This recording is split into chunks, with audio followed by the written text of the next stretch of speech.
I thought I knew my wife.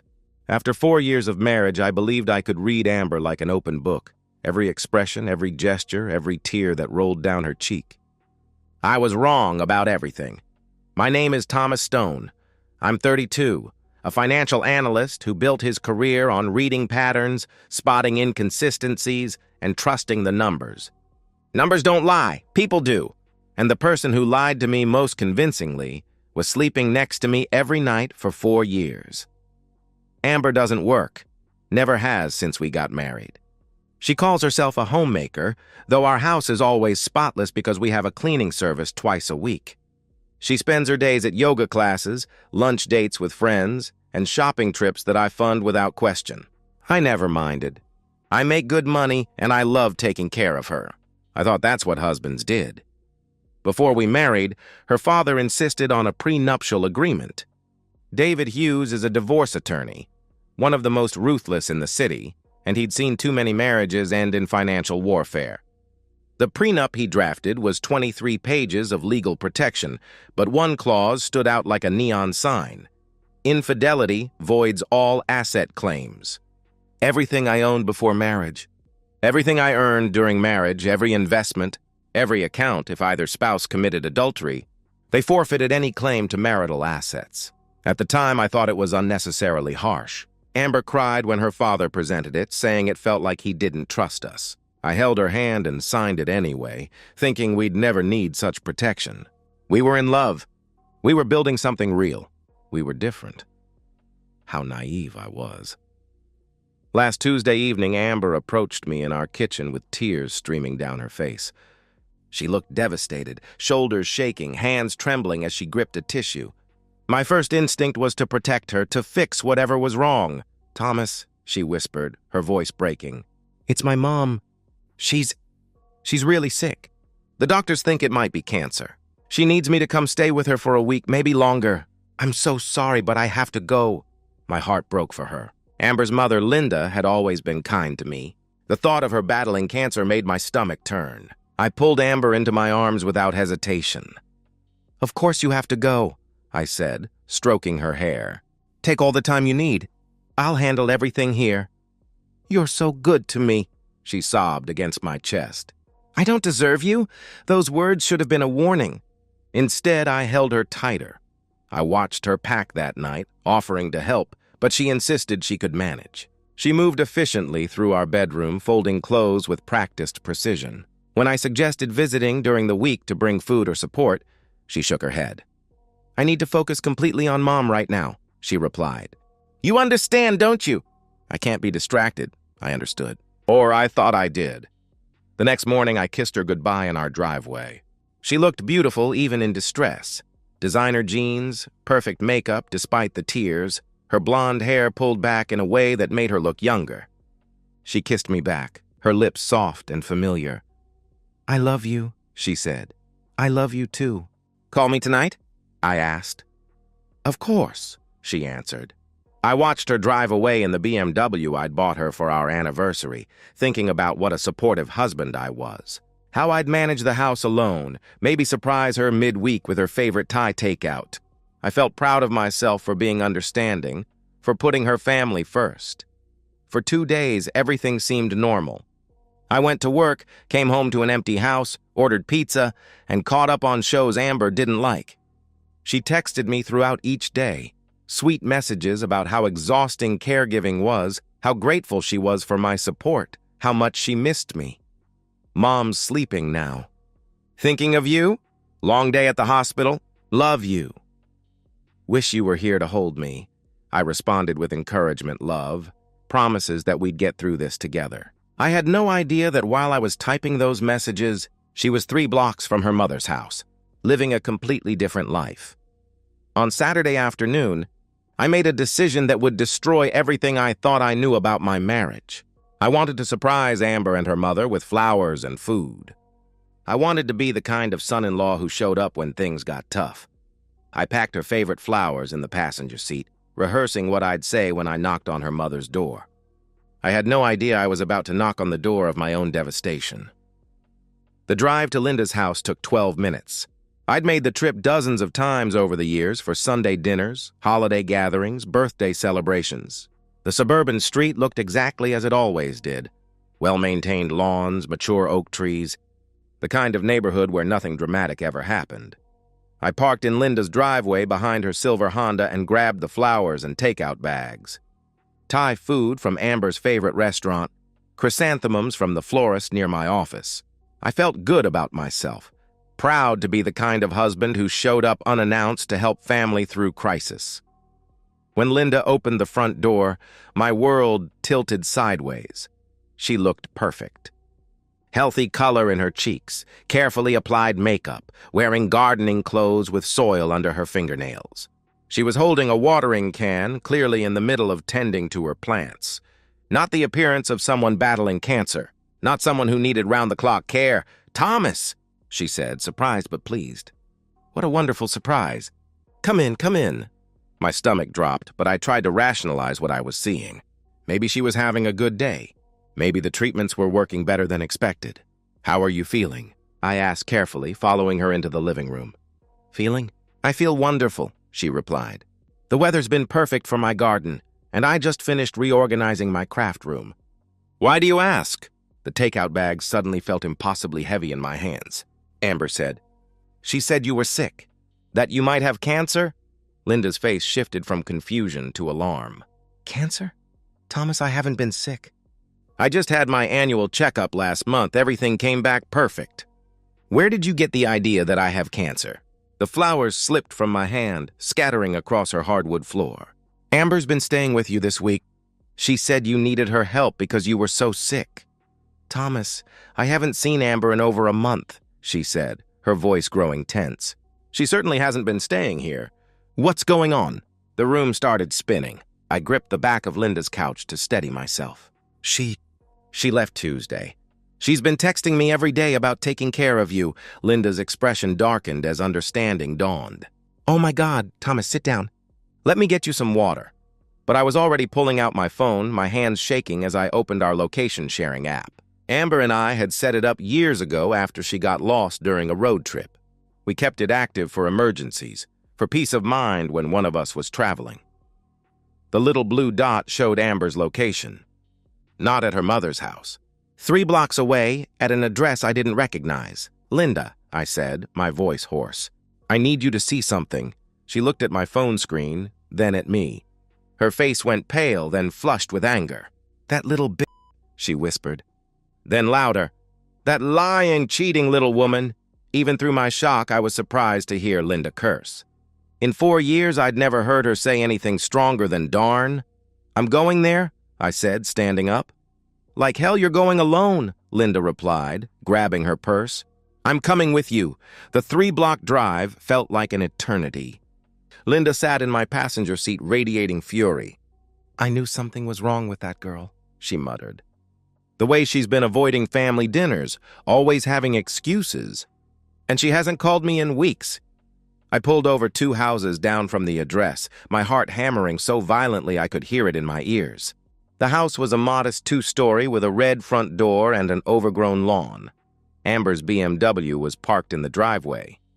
My hands shook as I pulled out my phone and opened the camera app. Something in my analytical mind kicked in, the part that always documented everything, that believed in evidence and proof. I propped the phone on my dashboard, angled it toward the house, and hit record. "What are you doing?" Linda asked. "Getting evidence," I answered.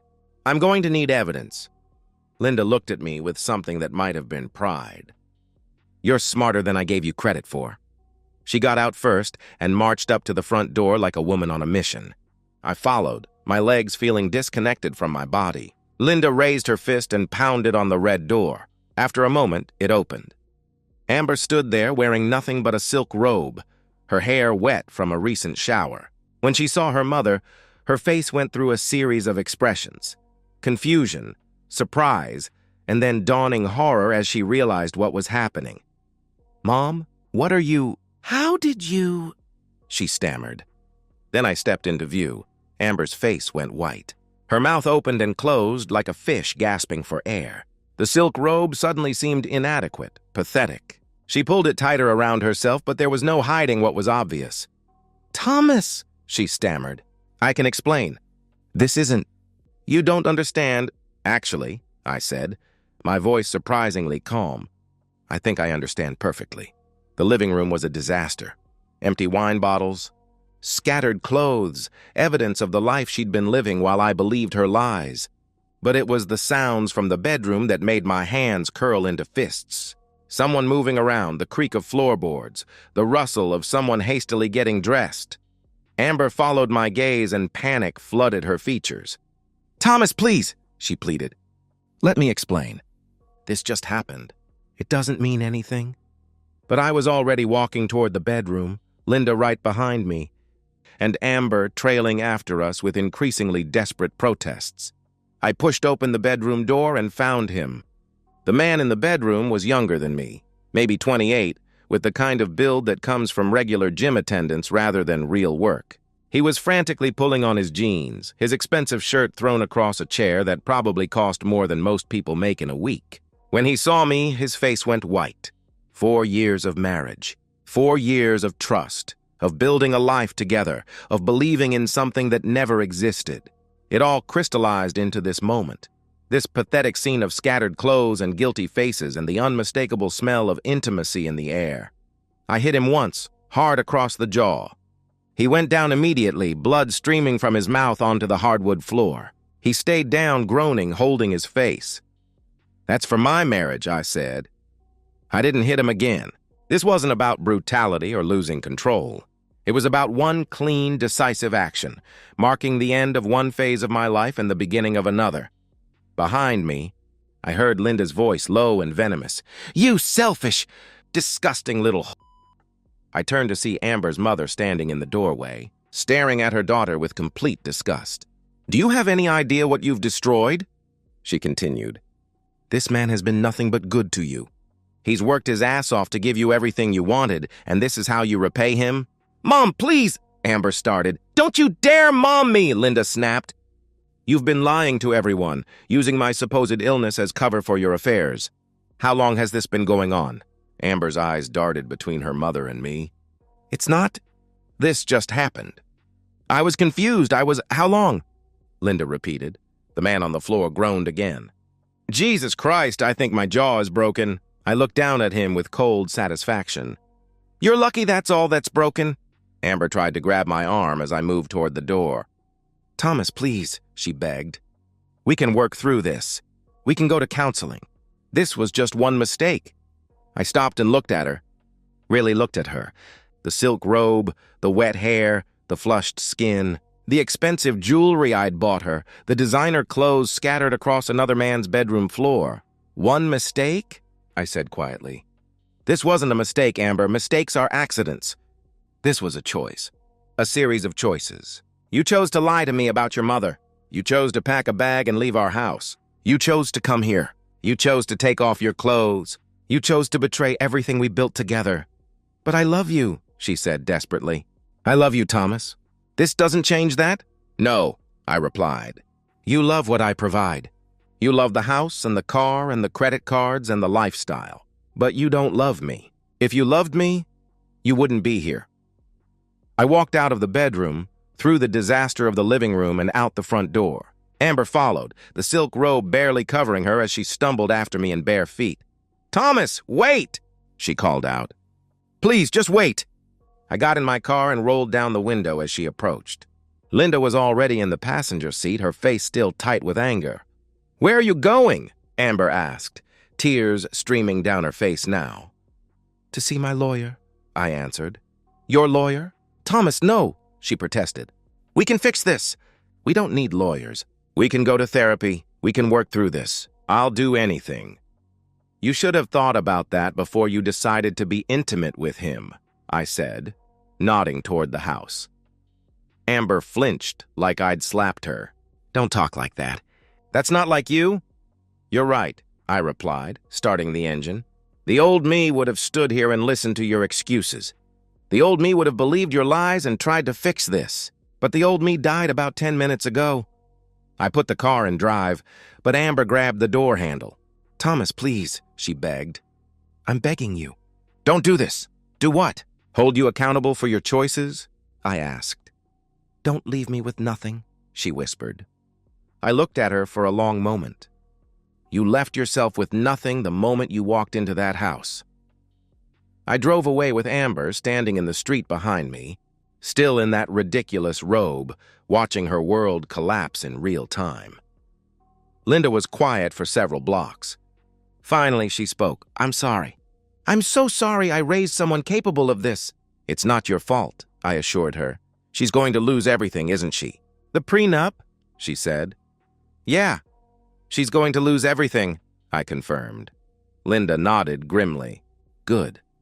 I dropped her at her house and continued driving toward downtown, toward Richard's office. Richard was the best divorce attorney I knew, aggressive, thorough, and he worked Saturdays for clients in crisis. By the time I reached his office, I wasn't grieving anymore. I was planning. Richard's office occupied the top floor of a glass tower downtown, with floor-to-ceiling windows overlooking the city. On weekends, the building was mostly empty, but Richard had given me his personal cell number years ago when I'd helped him restructure his investment portfolio. When I called him from Linda's driveway, he'd agreed to meet me within the hour. I found him in his conference room wearing jeans and a polo shirt, the most casual I'd ever seen him. Richard was in his 50s with silver hair and the kind of sharp eyes that made opposing counsel nervous. He specialized in high-asset divorces and his track record was legendary.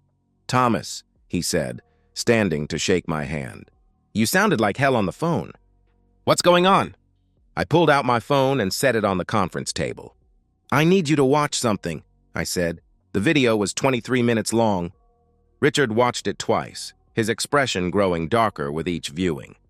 He saw Linda opening the door in perfect health, heard Amber's stammering attempts to explain, witnessed my confrontation with the affair partner, and listened to Amber's desperate pleas as I drove away. Jesus Christ, he said when it finished.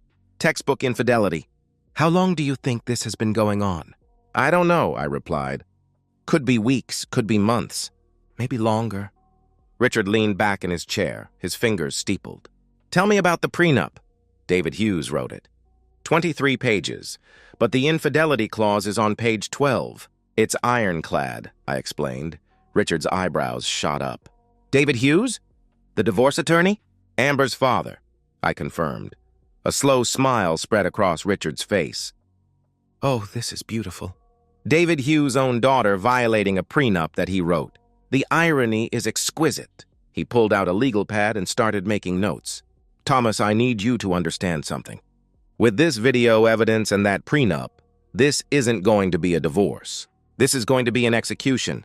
Over the next hour, Richard outlined my options. File immediately for divorce on grounds of adultery. Freeze joint accounts. Change locks. Document everything. The prenup was airtight. Amber would leave the marriage with exactly what she'd brought into it, which was essentially nothing. How fast can we move? I asked. Fast, he answered. With video evidence this clear, I can have papers filed Monday morning. She'll be served by Tuesday. If she contests it, we'll bury her in court. But honestly, with her father being a divorce attorney, I doubt she'll fight. He'll read the prenup, watch your video, and tell her to sign whatever we put in front of her. I left Richard's office with a plan and a sense of cold purpose. My first stop was the locksmith. Jerry's 24-hour lock service was exactly what it sounded like. A guy named Jerry who changed locks at all hours for people in crisis.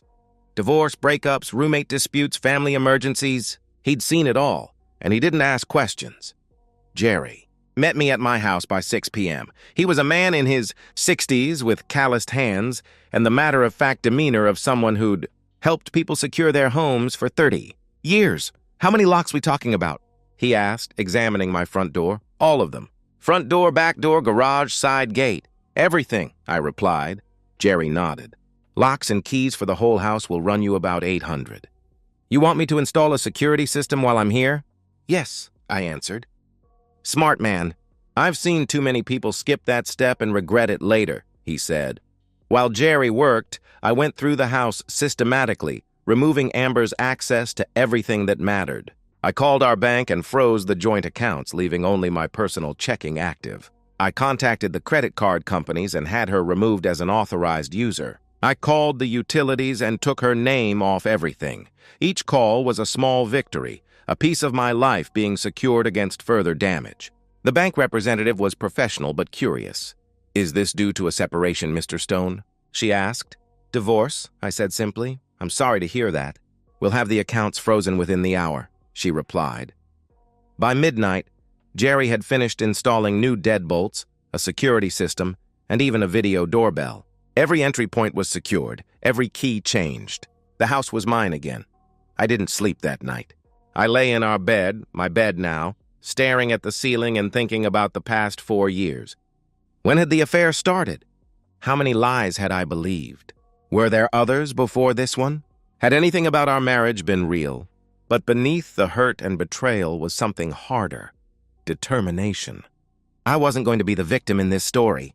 I wasn't going to be the naive husband who got taken for everything. I was going to be the one who walked away with dignity and everything I'd worked for. At 7 a.m., I positioned myself at the bedroom window that overlooked our driveway. I didn't have to wait long. Amber's BMW pulled in at 7:23 a.m. I watched her get out of the car, moving slowly like someone who hadn't slept. She looked terrible. Hair unwashed, wearing the same clothes from yesterday, her face puffy from crying. She walked to the front door and tried her key. It didn't work. She tried it again, jiggling the handle, pressing harder. Panic began to set in as she realized something fundamental had changed. She tried the back door, then the garage, then the side gate.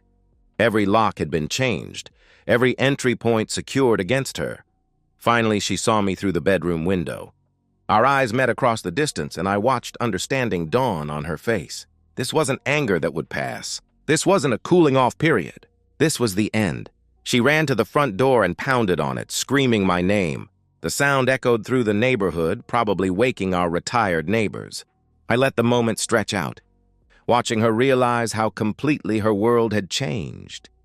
Then I went downstairs, smoothed my shirt, and prepared to hand her the divorce papers.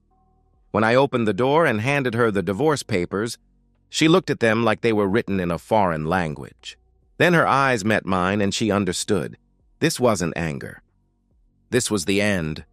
Amber stood in my doorway holding the divorce papers, her face completely drained of color. The official documents seemed to weigh 1,000 pounds in her trembling hands. For several seconds, she just stared at them, as if reading them again might change what they said. "Thomas," she whispered, "you can't be serious." "I've never been more serious about anything in my life," I replied. She pushed past me into the house, my house, and I let her. Better to have this conversation inside than provide entertainment for the neighbors. She moved to the living room like a sleepwalker, still clutching the papers. "Sit down," I said. "We need to talk." "I don't want to sit down," she protested. "I want you to tear up these papers and let me explain." "There's nothing to explain, Amber. I saw everything I needed to see," I answered. What followed were the longest 4 hours of my life. Amber cycled through every emotional manipulation tactic in existence. She cried, saying she loved me and had made one mistake. I corrected her coldly. "One affair, Amber. One massive lie about your dying mother. 1 week of deception. Stop calling it a mistake," I said. She screamed at me, saying I was being cruel and unreasonable. That the affair partner made her feel alive in ways I never could. That our marriage had been dead for months, and I was too blind to see it. Something snapped inside me when she said that. "You want to feel alive?" I said, my voice deadly calm. "Go be alive with him. See how alive you feel when you're working minimum wage and living in a studio apartment. See how alive you feel when you have to choose between groceries and gas money. See how long your affair partner sticks around when you can't afford to split the dinner check. That's when it really hit her. The money. The lifestyle. Everything she was about to lose. The prenup," she whispered, finally understanding. "Oh God, the prenup." I explained it to her piece by piece, watching her face crumble with each detail. "No claim to the house. No claim to my investments. No claim to my retirement accounts. No alimony. No cars, no jewelry, no shared assets of any kind. But I don't have anything," she said desperately. "I don't have a job. I don't have savings. I don't have anywhere to go." You should have thought about that before you decided to cheat, I replied. She tried everything, begging, threatening, saying she'd hurt herself if I went through with this. She claimed she'd tell people I abused her, that I was controlling and manipulative. I kept my phone recording throughout the entire conversation. Richard had warned me she might try to create false accusations. My father, she said suddenly, her face going even whiter. Oh my God, my father is going to kill me.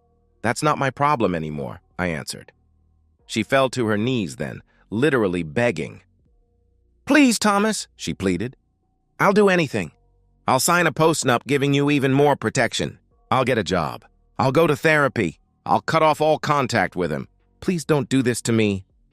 I'm not doing anything to you, I said. You did this to yourself. By evening, she still wouldn't leave. She kept circling back to the same arguments, the same pleas, the same desperate attempts to change my mind. Finally, I called the police. I need someone removed from my property for trespassing, I told the dispatcher. 2 officers arrived within 20 minutes. They were professional but firm, explaining to Amber that she needed to leave immediately or face arrest. She looked at me with something between hatred and desperation as they escorted her to her car. This isn't over, she said. Yes, it is, I replied. After she left, I called Richard to update him. She knows about the prenup now. How do you think her father will react? David Hughes is a pragmatist, Richard said. He'll read the prenup he wrote, watch your video, and tell his daughter she's doomed. Excuse my language. Richard was right. Amber went straight to her parents' house that night. According to Linda, who called me the next day, David took one look at the divorce papers and pulled out his copy of our prenup. He read it twice, watched the video I'd sent to Richard, and delivered his verdict. You violated the infidelity clause, he told his daughter. You have no legal standing. Sign whatever Thomas's attorney puts in front of you and pray he doesn't sue you for adultery in a state that allows it. Amber's mother, Linda, wouldn't even speak to her. The woman who'd called her daughter a whore in that bedroom hadn't softened her position. If anything, learning about the fake cancer story had made her angrier. She's not welcome in this house, Linda told me over the phone. She made her choices. Now she can live with them. Within a week, I learned through mutual friends that Amber was living in a rundown apartment complex in one of the city's rougher neighborhoods. She'd taken a job at a retail store for $12 an hour, her first real job in 4 years. The affair partner dumped her within a month. Apparently, he'd only been interested while she had access to my resources and our comfortable lifestyle. A woman working retail and living paycheck to paycheck held no appeal for him. He said he wasn't ready for anything serious. My friend Jake told me after running into Amber at the grocery store. She looked like she'd been crying for weeks. I felt nothing when I heard that. Not satisfaction, not pity, nothing. She'd become irrelevant to my life, a closed chapter I had no interest in revisiting. The divorce was finalized in 6 weeks. A record, Richard told me proudly. I kept everything. She walked away with literally nothing. And somewhere in a retail store across town, she was learning what minimum wage felt like for the first time in her privileged life. The first 6 months after the divorce were about rebuilding myself from the ground up. I'd been married for 4 years, and before that, I'd been in a relationship with Amber for 2 years. 6 years of my life had revolved around someone who never really existed, at least not the way I thought she did. I started seeing a therapist, Dr. Sarah Mitchell, a woman in her 50s who specialized in betrayal trauma. Twice a week, I sat in her comfortable office and learned to process what had happened without letting it poison my future. You're not responsible for her choices, Dr. Mitchell reminded me repeatedly, but you are responsible for how you move forward. The sessions helped me understand that my hurt was valid, my anger was justified, and my decision to protect myself was healthy. But they also helped me recognize that carrying that anger forever would only hurt me. I threw myself into work with renewed focus. Without the distraction of Amber's constant needs and social obligations, I had more time and energy for the career I'd built. Within 8 months, I earned a promotion to senior analyst with a substantial salary increase. I reconnected with friends I'd lost touch with during my marriage. Men's nights, weekend golf games, dinners with colleagues. I remembered what it felt like to have relationships that didn't require constant emotional management. For the first time in years, I felt genuinely happy. 18 months after the divorce, I met Catherine Walsh at a work conference. She was a senior marketing director at a competing firm, intelligent and successful in her own right. What struck me immediately was how different she was from Amber. Catherine had her own career, her own money, her own life. She didn't need me. She wanted me. Our first few dates were revelatory. We talked about boundaries, past relationships, expectations for the future. Conversations I'd never had with Amber because I'd been too blinded by infatuation to ask the hard questions. I was married before, Catherine told me over dinner on our third date. It ended badly. He cheated, and I learned that trust has to be earned, not assumed. What did you do when you found out? I asked. I left. Immediately, she replied. No counseling, no second chances, no working it out.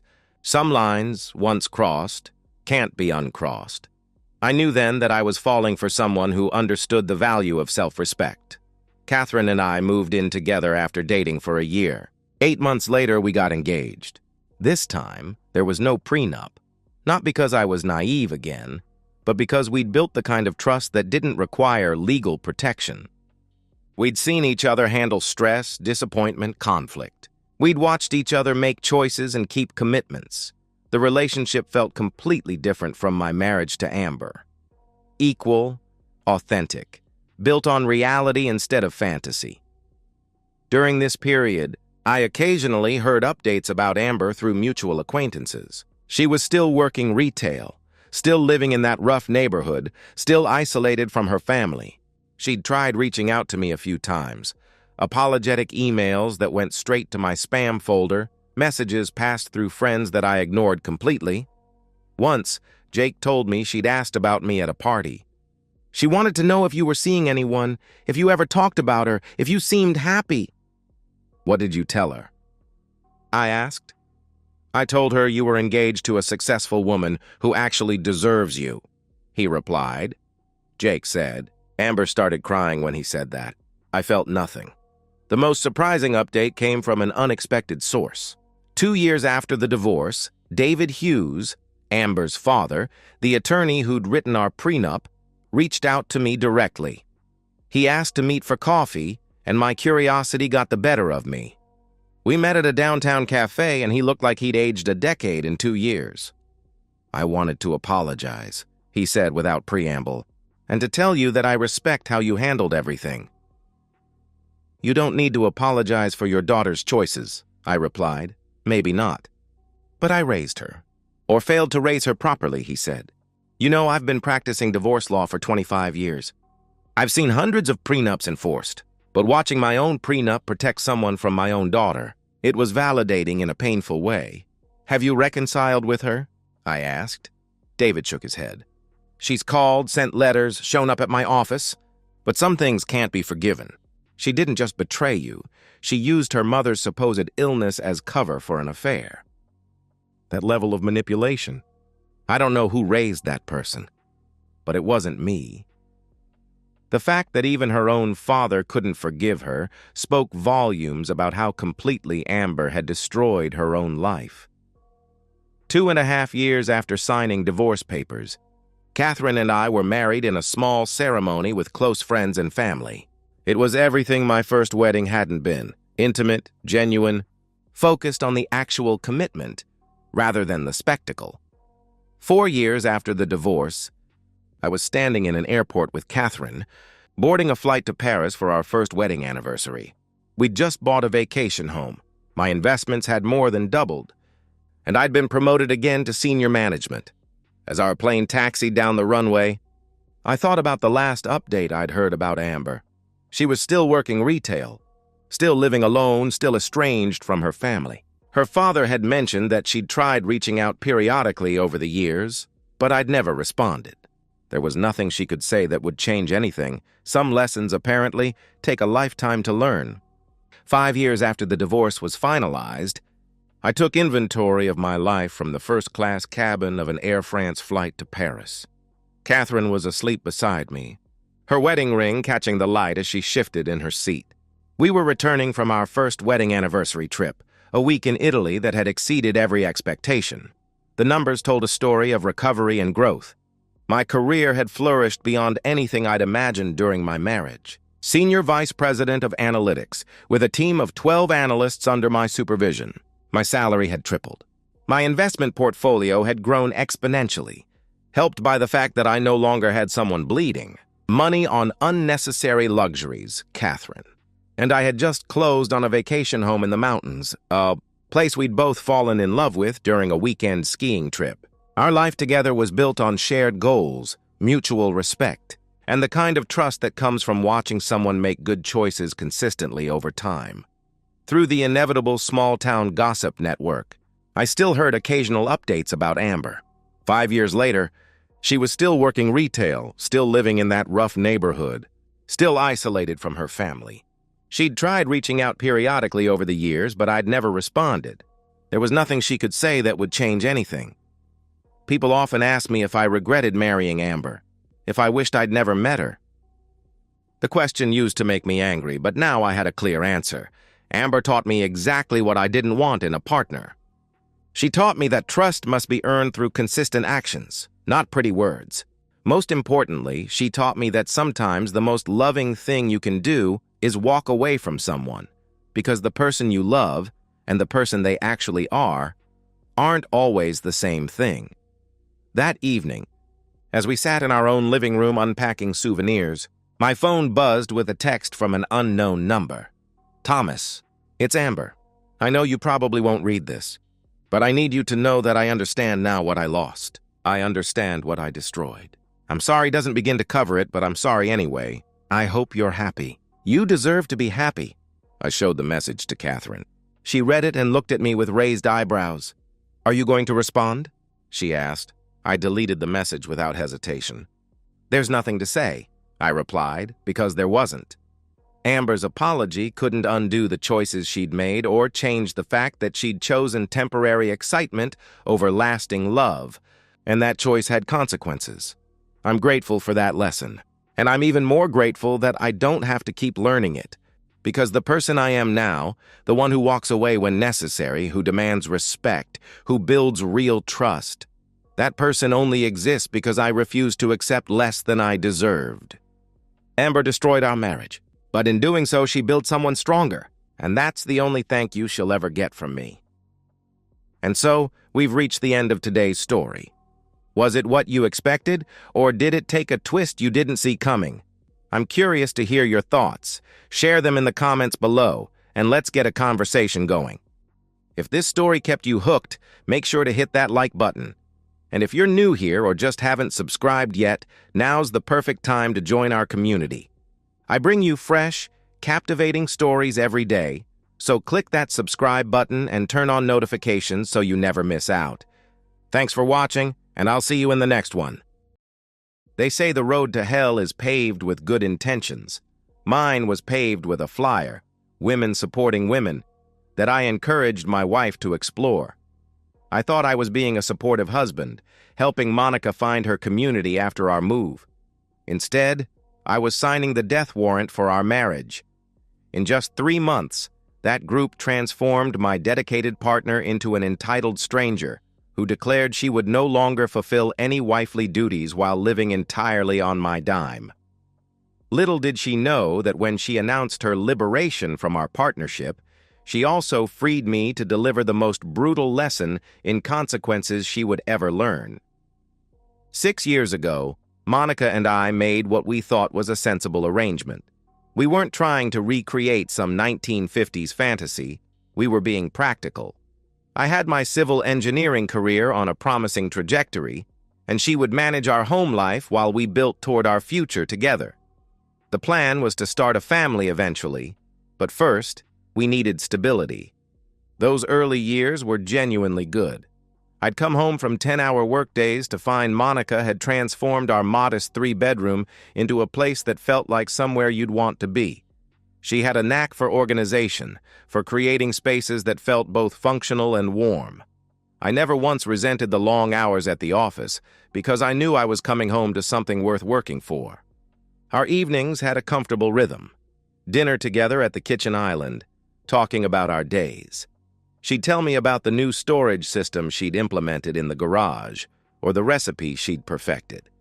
I'd share stories about structural calculations or difficult clients. We'd plan vacations we'd take someday, renovations we'd do eventually, children we'd raise when the time was right. There was balance between us, different responsibilities but equal investment. People might judge our arrangement, call it old-fashioned. But Monica had autonomy. She had her own bank account with access to our funds. She made decisions about the household.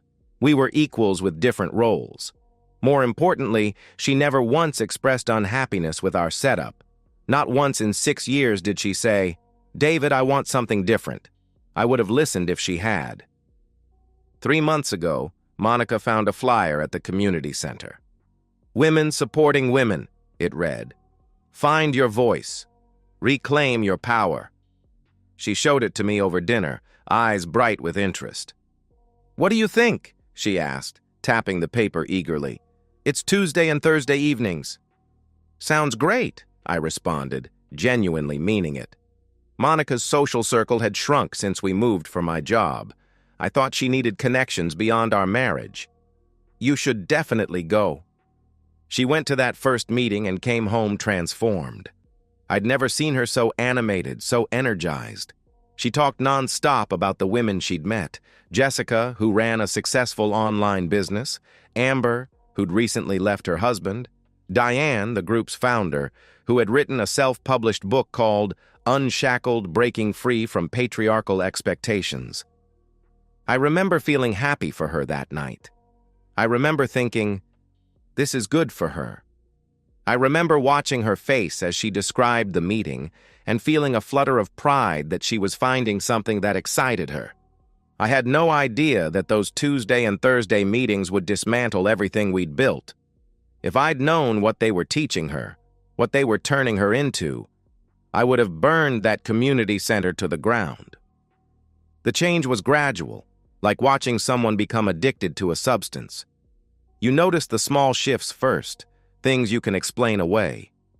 Then one day you look at them and realize you're seeing a different person entirely. It started with her vocabulary. New words began slipping into our everyday conversations. Patriarchy appeared first. Then emotional labor.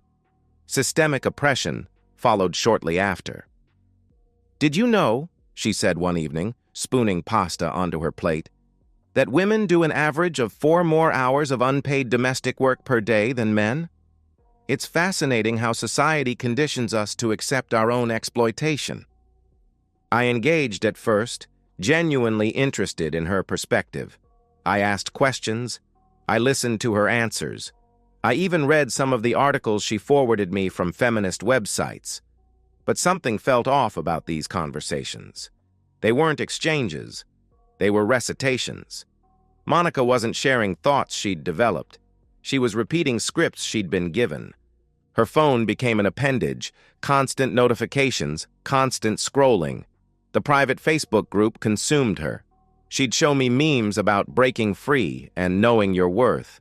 She'd read me posts from women celebrating leaving marriages that no longer served them. She started comparing our relationship unfavorably to some feminist utopia where men and women contributed exactly equally in all spheres simultaneously.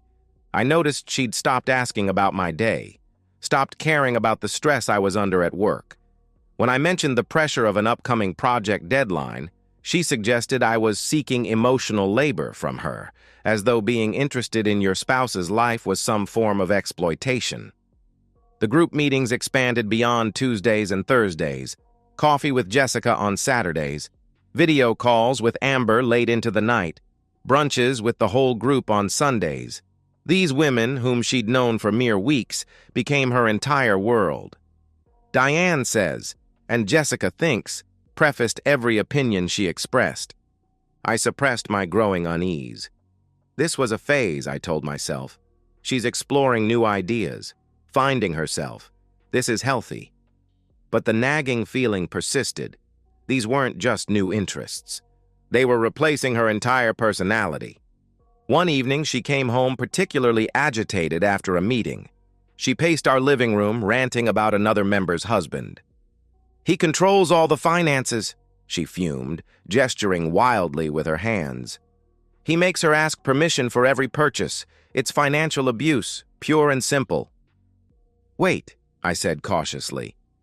"Isn't this Melissa you're talking about? The one who doesn't work?" "So what?" Monica snapped, whirling to face me. "So if she doesn't earn any money, isn't it reasonable that her husband would manage their finances? How is that abuse?" I asked, trying to keep my tone neutral. Monica's expression hardened. "Money isn't everything, David. Women contribute in ways that can't be measured in paychecks," she declared, as if reciting from a manifesto. Her tone sent a chill through me. The woman speaking those words wasn't my wife. She was a ventriloquist dummy with someone else's hand controlling what came out of her mouth. I should have seen it coming. The signs were all there. But when someone you love is drowning in ideology, you don't recognize it as drowning. You think they're learning to swim. I was wrong. The day everything changed, I came home later than usual. A site inspection that should have taken 2 hours stretched to 6 when we discovered structural issues that needed immediate attention. I'd called Monica to let her know, but she hadn't answered. I tried not to read into that. By the time I walked through our front door, my shoulders ached from tension, my eyes burned from staring at blueprints, and my stomach growled from skipping lunch. All I wanted was to sink into our couch with a beer, maybe order takeout, and decompress with my wife. Instead, I found Monica sitting at our kitchen table, laptop open, arms crossed over her chest. Her expression was one I'd never seen before, a combination of righteousness and barely contained excitement, like someone about to deliver news they've rehearsed for days. "We need to talk," she announced, her chin lifting slightly. I set down my bag, alert now to the tension in the room. "What's going on?" I asked warily. "I've been doing a lot of thinking," she said, her voice oddly formal. "About our marriage. About my role in it." She closed her laptop deliberately. "I'm done cooking for you. I'm done cleaning up after you. I'm done doing your laundry. From now on, I'll be handling only my own needs." I stared at her, certain I'd misheard. "What?" I questioned, disbelief evident in my voice. "I'm not your maid, David," she stated, the rehearsed quality of her words unmistakable now. "I've had a feminist awakening. I've realized I've been performing unpaid domestic labor while you get to have a career and identity outside this house." The absurdity of the statement, after 6 years of our agreed-upon arrangement, ignited my temper.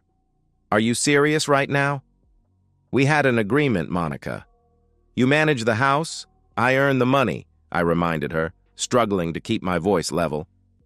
"Money isn't everything," she replied, parroting the exact phrase she'd used about Melissa's husband. "You think because you pay the bills you own me?" "I think because I pay the bills, you don't have to work." My voice rose despite my efforts to stay calm. "I think because I support us completely financially, the least you could do is handle your end of things." "My end of things?" Her voice dripped with indignation. "You mean the cooking and cleaning? The mental load of managing the household? The emotional labor of keeping our social calendar? That's not my end. That's unpaid domestic servitude that society has conditioned women to accept." "Society didn't condition you to accept anything," I shot back. "We had a conversation 6 years ago. We made this decision together. You were happy with it until those women got in your head." "Those women opened my eyes," she countered, chin lifting. "Now I understand my worth." "Your worth?" The word struck me as particularly ironic. "What exactly do you contribute, Monica, if not household management? What is your worth to this partnership?" I challenged. Her answer stunned me in its audacity. "My presence, my companionship, my emotional labor," she declared, as if stating the obvious. I laughed, unable to help myself. "Your presence? That's your contribution? Meanwhile, I work 50 hours a week to pay for this house, the car you drive, the food you eat, the clothes you wear, the vacations we take, the health insurance that covers you. But sure, your presence is an equal contribution." "You're proving my point," she said coldly. "You think money makes you superior." "I think money pays the mortgage," I snapped. "I think money keeps the lights on. I think money allows you the luxury of spending your days however you want while I'm working my ass off. And now you're telling me you won't even handle the basic household tasks we agreed you'd manage?" "That's right," she confirmed with a small, satisfied smile, like she'd won something. "From now on, we each take care of our own needs." Equality. I stared at her, something crystallizing in my mind. This wasn't a phase. This wasn't a rough patch. This was my wife unilaterally ending our partnership while expecting to continue enjoying all its benefits. She wasn't my partner anymore. She was a parasite with good PR. "Fine," I said finally, my voice quiet. "If that's how you want it."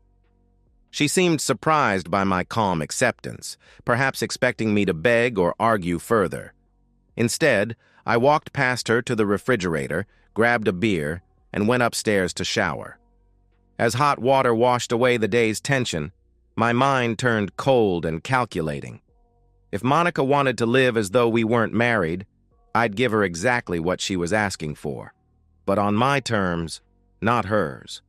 She thought she'd backed me into a corner, that I'd either capitulate or beg her to reconsider. She had no idea she'd just handed me permission to walk away guilt-free, and I was going to make sure she never saw it coming. The next morning, I told Monica I wasn't feeling well and would be working from home. The moment she left for her coffee date with Jessica, I made my first call. Richard Paulson's office was exactly what I needed: discreet, experienced, and utterly unsentimental about marriage. The attorney himself was a gray-haired man with reading glasses perched on a hawk-like nose. He listened without interrupting as I explained the situation. "Let me make sure I understand correctly," he said when I finished. "Your wife has voluntarily abandoned her household duties but expects to continue enjoying the financial benefits of marriage. There are no children involved. The house is in your name only. And you signed a prenuptial agreement?" "That's correct," I confirmed. "Monica never worked during our marriage by mutual agreement, but now she's refusing to contribute in any way." He nodded, making notes. "And you want a divorce," he stated matter-of-factly. "I want options," I replied carefully. "Mr. Mitchell, in my 30 years of practice, I've seen this situation more times than you'd think. The details vary, but the essence is the same. One partner decides to change the terms unilaterally and is shocked when the other partner objects." He leaned forward. "Your case is straightforward. No children means no custody battle. House in your name means no property dispute. Prenup means limited financial exposure. We could have this wrapped up in 60 days if uncontested." I authorized him to prepare the paperwork but requested he hold off on having Monica served. I wanted everything perfect, airtight, with no possibility of her mounting a defense. More importantly, I wanted her to experience exactly what she'd asked for: a marriage in name only. For the next 2 months, Monica and I lived like hostile roommates. She cooked single portions, did laundry for one, cleaned only her spaces. I matched her exactly, ordering takeout, using a laundromat down the street for my clothes, keeping my areas immaculate while ignoring shared spaces. Our house divided itself geographically: her bathroom, my bathroom; her side of the closet, my side.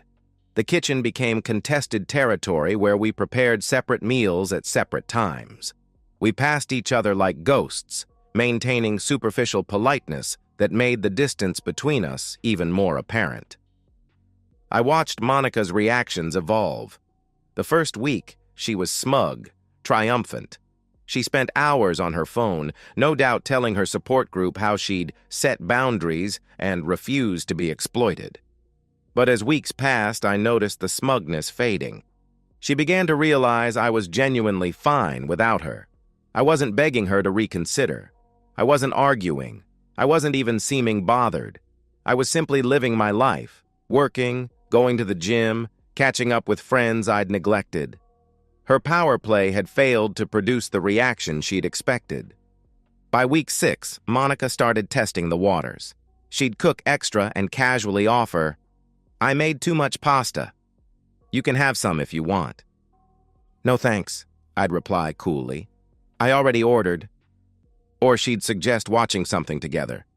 "That show you like has a new season."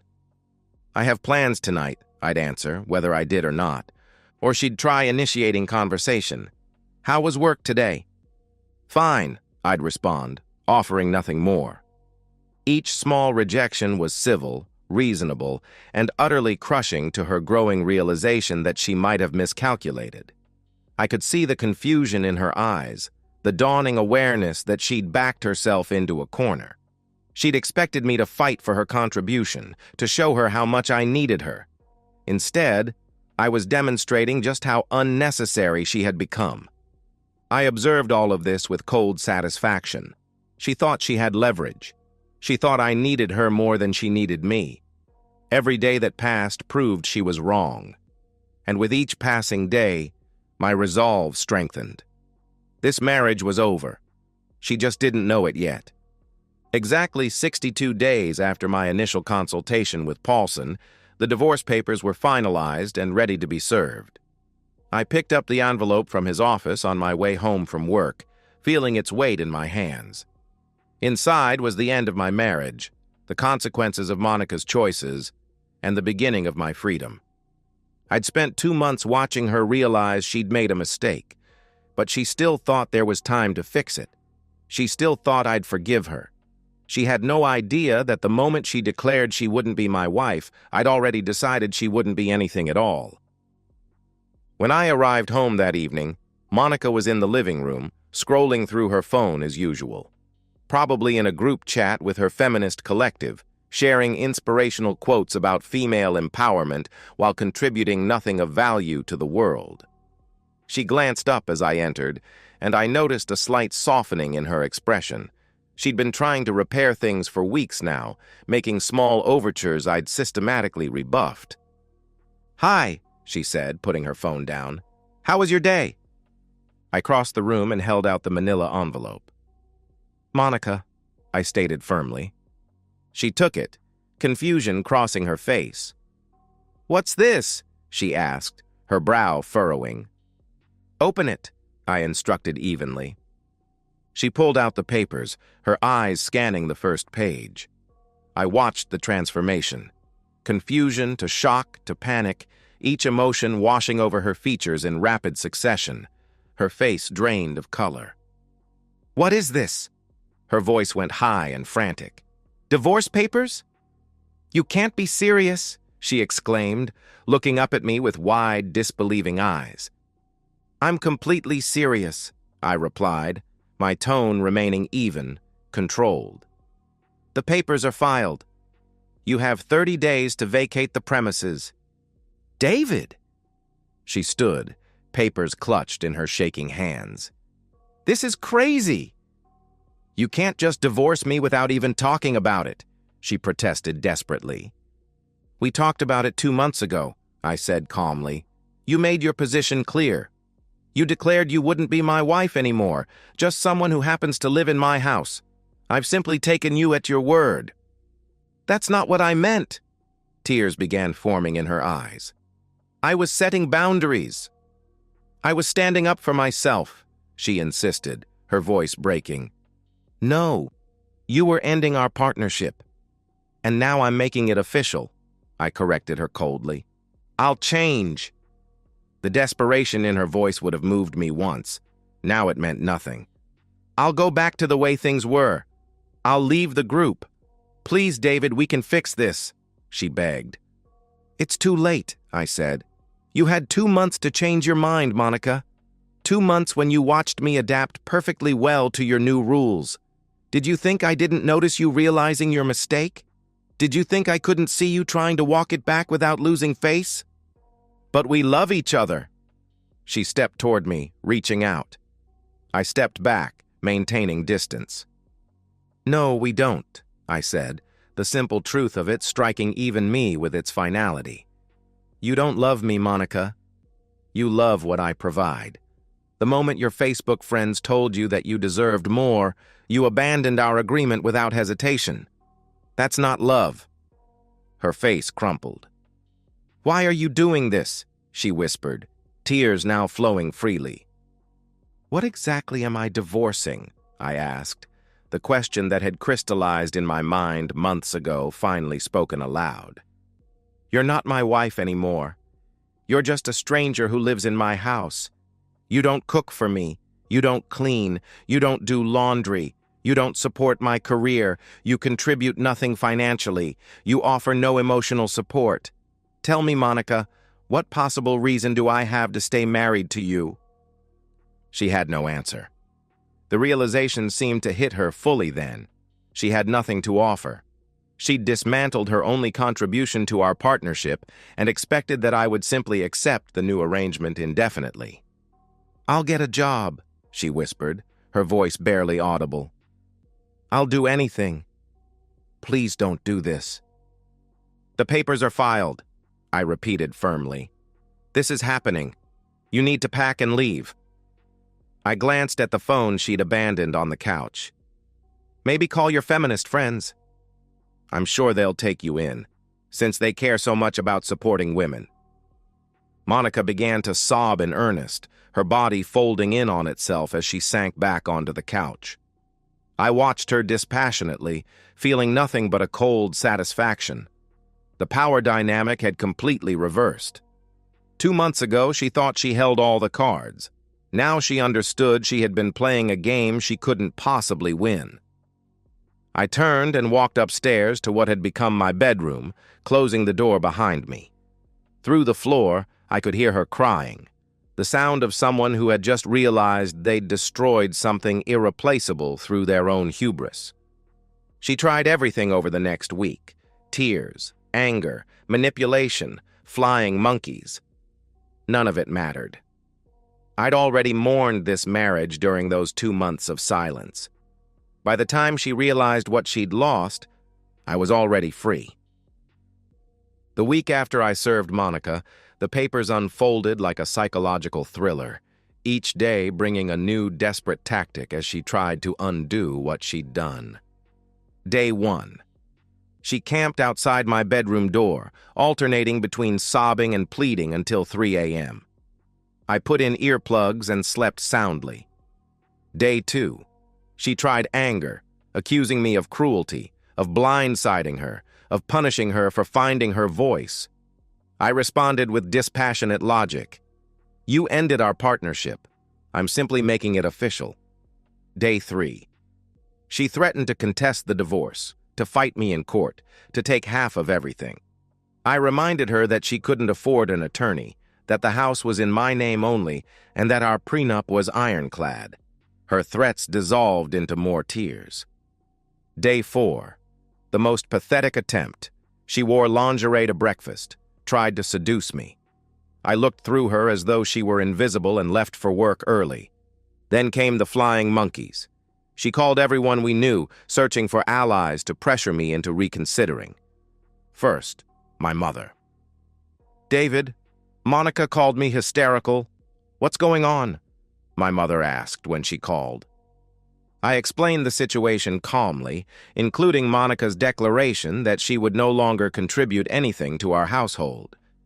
And she expected you to keep supporting her financially? My mother asked, incredulous. Exactly, I confirmed. Well, she said after a pause, she made her bed. Then my friends. Each conversation followed the same pattern. Monica called. They would begin hesitantly. I know, I would acknowledge. What should I tell her? They would ask, clearly uncomfortable. Whatever you want. I've made my decision, I would answer firmly. Without exception, they respected my boundaries. Some had watched Monica's transformation with increasing concern. Others had been on the receiving end of her feminist lectures. None were surprised by the outcome. Most devastating for Monica were her own parents.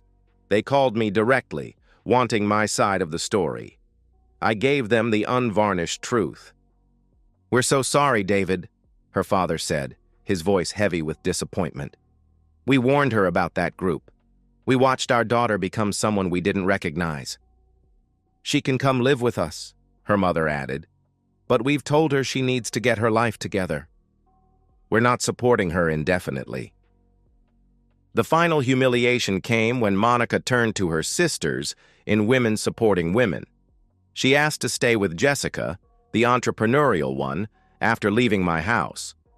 This arrangement lasted exactly 2 weeks. As I learned later through mutual acquaintances, Jessica also expected Monica to contribute: rent, shared grocery costs, household chores. Monica, unemployed and unskilled, couldn't pay her share and bristled at being asked to handle domestic tasks. The irony was completely lost on her. When Jessica spread the word about Monica's entitlement, other offers of temporary housing mysteriously evaporated. With nowhere else to go, Monica moved back to her parents' home in Ohio. I imagined her humiliation. A 32-year-old woman moving back into her childhood bedroom, unemployed, divorced, with nothing to show for 6 years of marriage except a hard lesson in consequences. Meanwhile, my life continued smoothly. I settled into a new routine: work, gym, dinner with friends I'd neglected during the marriage's final months. I reclaimed spaces in my home that had been compromised during our Cold War. I slept diagonally across my king-sized bed. I left dishes in the sink when I felt like it. I existed according to my own rhythms, without the constant tension of walking on eggshells around an ideologue. The peace was indescribable. I hadn't realized how much her presence had weighed on me until it was gone. The house felt lighter, airier, as though her departure had literally cleared the air. The divorce finalized 90 days after I filed. Clean, simple, no contest. She got nothing: no alimony, no assets, no second chances. The prenup she'd signed when she was a different person saved me from years of litigation. Sometimes, the best revenge is just letting someone experience the natural consequences of their choices. 6 months have passed since the divorce was finalized, and my life has found its rhythm again. Work has been rewarding. I received a promotion to senior project manager last month, overseeing development of a new corporate campus downtown.